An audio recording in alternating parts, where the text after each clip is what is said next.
लालू यादव से मिलने के लिए आए हैं। ईद की हम हमेशा सबसे मिलते हैं।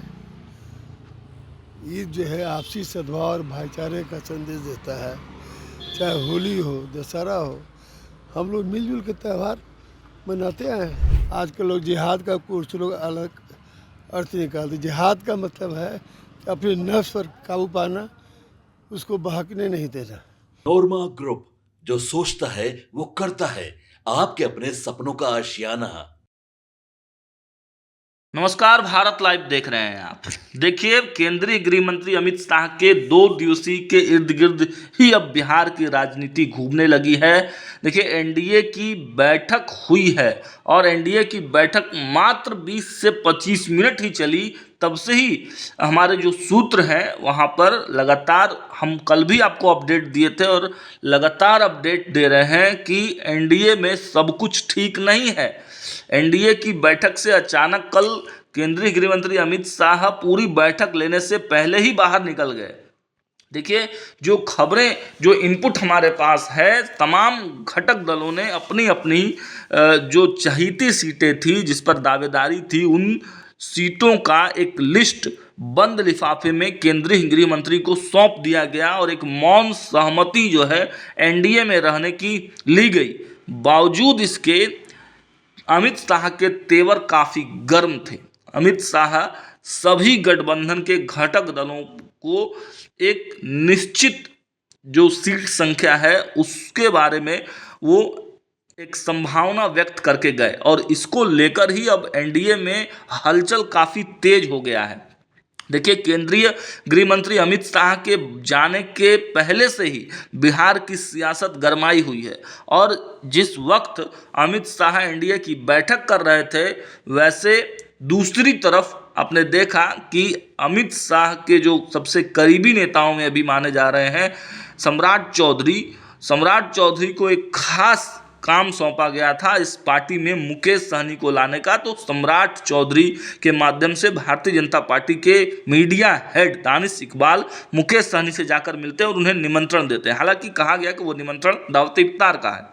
अब आज मुकेश सहनी और सम्राट चौधरी की मुलाकात होनी है, ये चर्चाएं तो चल ही रही हैं। लेकिन दूसरे तरफ नीतीश कुमार वही बड़ी तैयारी में है। अब उस बैठक में क्या कुछ हुआ है ये तो हम बताएंगे ही, लेकिन देखिए, कहा जा रहा है कि मुकेश सहनी को नीतीश कुमार के विकल्प के तौर पर भी भाजपा तैयार कर रही है और ऐसे में जब मुकेश सहनी को एनडीए में लाने की कवायदत तेज हो गई है तो मुख्यमंत्री नीतीश कुमार ने भी षड्यंत्र की गोटी जो है, चेस की जो गोटी है, वो चलना शुरू कर दिया है। अपने जो सिपाही हैं उनको तैनात कर दिए गए हैं, अपने सेनापतियों को एक्टिव कर दिया गया है। देखिए, मुख्यमंत्री नीतीश कुमार की पार्टी के एमएलसी गुलाम गौस को लालू यादव से मिलने के लिए भेज दिया गया है। गुलाम गौस सोमवार 31 मार्च को राबड़ी आवास पहुंचे।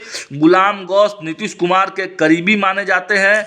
ऐसे में राबड़ी आवास में गुलाम गौस और आरजेडी सुप्रीमो लालू प्रसाद यादव की मुलाकात से सियासी हलचल तेज हो गई है।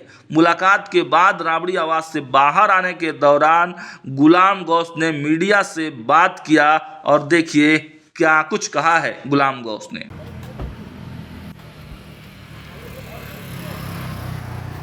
सर, एक मिनट क्या फोन करते हैं आपको। अरे रुकिए ना। रुको।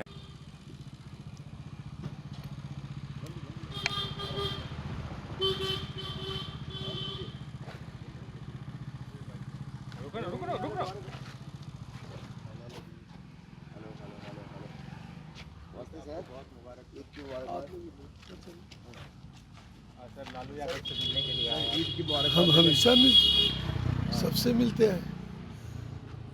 ईद जो है आपसी सद्भाव और भाईचारे का संदेश देता है। चाहे होली हो, दशहरा हो, हम लोग मिलजुल के त्यौहार मनाते आए हैं। लालू से मुलाकात हुई? हाँ, कहीं नहीं था। केवल ईद पर मुबारकबाद या और नहीं, और क्या चल, आज के दिन ये सब बात नहीं किया जाता है। रमज़ान जो है वो मोहब्बत, आपसी सद्भाव और भाईचारे का संदेश देता है। और 1 महीना जो लोग रोज़ा रखते हैं वो केवल भूखे रहना रोज़ा नहीं है, अपने नफ्स को समझिए इंद्रियों पर नियंत्रण पाना रोज़ा का नाम है और इसी को जिहाद कहा जाता है। आजकल लोग जिहाद का कुछ लोग अलग अर्थ निकालते। जिहाद का मतलब है कि अपने नफ्स पर काबू पाना, उसको बहकने नहीं देना, समझ गए। और इस्लाम जो है वो सारे दुनिया के लिए आया था, हिंदू मुस्लिम सब भाई के लिए। इस्लाम के माने होता है सलामती के, अमन, चैन। और जो 1 महीना हम लोग रोज़ा रखते हैं उसी का अल्लाह ताला इनाम देता है ईद मनाने की, उसी को उपलक्ष्य में मनाया जाता है। और सबके हम हैं, मतलब हम लोग जेपी आंदोलन से निकले हुए हैं, एक ही परिवार से सब पैदा हुए हैं। डॉक्टर लोहिया कहा करते थे कि राजनीति में मतभेद हो सकता, मनभेद नहीं होना चाहिए।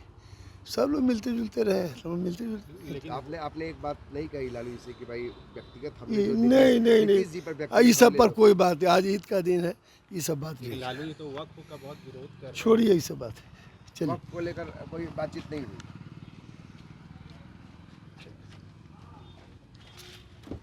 आज ईद का सब दिन राजनीति कीजिएगा। अरे कोई दिन तो छोड़ दीजिए आप लोग भी। दशहरा में, होली में व्यक्तिगत इसी पर जो व्यक्तिगत निजी हमले हो रहे हैं वो तो मुद्दा है ना। अब हैं, अब दोनों भाई हैं।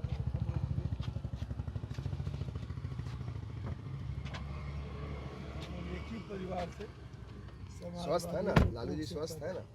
हाँ, ठीक है। वो हमेशा आते रहे। नहीं तो पक्ष के नेता तो कभी नहीं थे। एक ही खानदान से, एक ही सामाजिक परिवार से हुआ। ठीक है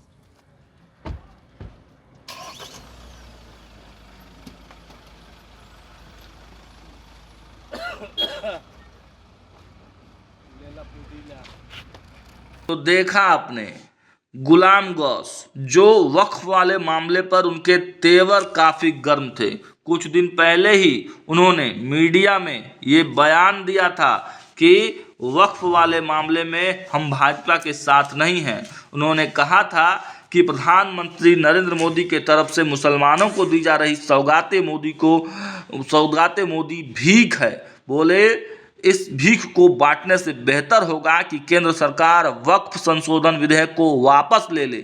केंद्र देशहित में किसान विधेयक वापस ले चुकी है। वक्फ के मामले में राजहट मुनासिब नहीं। उनके अनुसार सौगाते मोदी मुसलमानों को फुसलाने के लिए है।